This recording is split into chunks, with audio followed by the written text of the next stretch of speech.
जब मैं कमेंट का रिप्लाई कर रहा था तो बहुत सारे स्टूडेंट का कमेंट आया था कि सर पेट एग्जाम की एलिजिबिलिटी क्राइटेरिया क्या है, क्या पूरे इंडिया के स्टूडेंट इस फॉर्म को भर सकते हैं। दूसरा प्रश्न ये था कि क्या क्लास 10th के बाद इस फॉर्म को भर सकते हैं।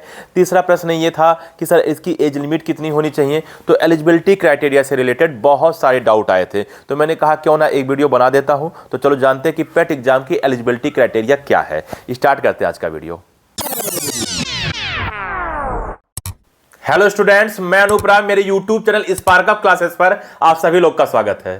तो जैसा कि आप लोग स्टार्टिंग में सुने होंगे कि पेट एग्जाम से रिलेटेड बहुत सारे स्टूडेंट का डाउट था कि इसकी एलिजिबिलिटी क्राइटेरिया क्या है। वैसे सुमन मैम ने एक डिटेल वीडियो बनाया है जो कि आपको स्क्रीन पे दिख रहा होगा। आप लोग ये वाली वीडियो देखिए, इसका लिंक वीडियो के लास्ट में मिल जाएगा और इस वीडियो के डिस्क्रिप्शन में मिल जाएगा, तो वहाँ के थ्रू आप देख सकते हो।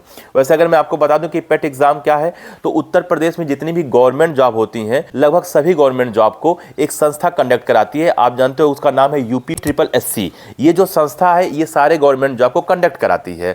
अब जितने भी गवर्नमेंट जॉब है, वैसे बहुत सारे गवर्नमेंट जॉब होते हैं, लेकिन मान लो मैं कोई 5 गवर्नमेंट जॉब की बात किया तो पांचों गवर्नमेंट जॉब के 2 एग्जाम होते थे पहले। जैसे एक प्री होता था, एक मेंस होता था, फिर दूसरे वाले का भी प्री होता था और मेंस होता था। इसी प्रकार तीसरा, चौथा और पांचवें का भी था।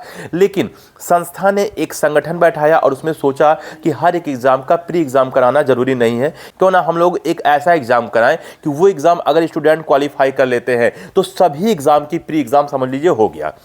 जैसे जो मैंने आपको 5 जॉब बताया, कोई भी आप मान लीजिए, तो उन 5 जॉब के लिए जो 5 प्री एग्जाम होते थे वो 5 ना होके एक एग्जाम है पेट, ठीक है ना। तो अगर आप पेट एग्जाम क्वालिफाई कर लिए तो अब आपको पांचों के लिए प्री देना ही नहीं है, प्री एग्जाम होगा नहीं, केवल आपको मेंस एग्जाम देना है। बात समझ में आ रहा है कि नहीं आ रहा। अच्छा, अब इसकी एलिजिबिलिटी क्राइटेरिया की बात कर दूं तो बहुत सारे स्टूडेंट का डाउट ये था कि क्लास 10th के बाद क्या हम पेट एग्जाम दे सकते हैं। तो बिल्कुल, क्लास 10th अगर आप पास आउट हो तो आप पेट एग्जाम दे सकते हो। क्लास 10th पास आउट होने के बाद अगर आप कोई कोर्स कर रहे हो तभी कोई दिक्कत नहीं, या 11th की पढ़ाई कर, 12th की पढ़ाई कर, कोई बात नहीं, आप पेट एग्जाम इसके लिए दे सकते हो। यानी क्लास 10th पास आउट होना चाहिए। हाँ, अगर आप क्लास 10th पास आउट नहीं हो तो आप पेट एग्जाम नहीं दे सकते हो, पहली बात।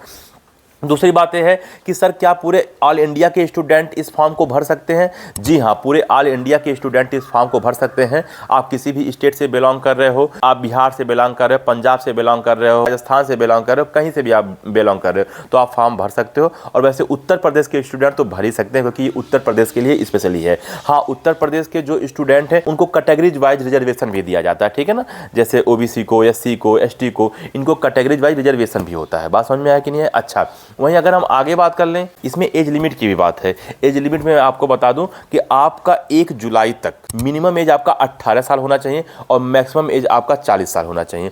और अगर आप OBC हो तो आप 3 साल और ऐड कर लो, यानी कि 43 साल होना चाहिए। और अगर SC ST हो तो 5 साल ऐड कर लो, यानी कि मैक्सिमम एज 45 साल तक होना चाहिए। तो इसकी एलिजिबिलिटी क्राइटेरिया थी, मैंने आपको 3 बताया। क्लास 10th आप पास आउट होने चाहिए।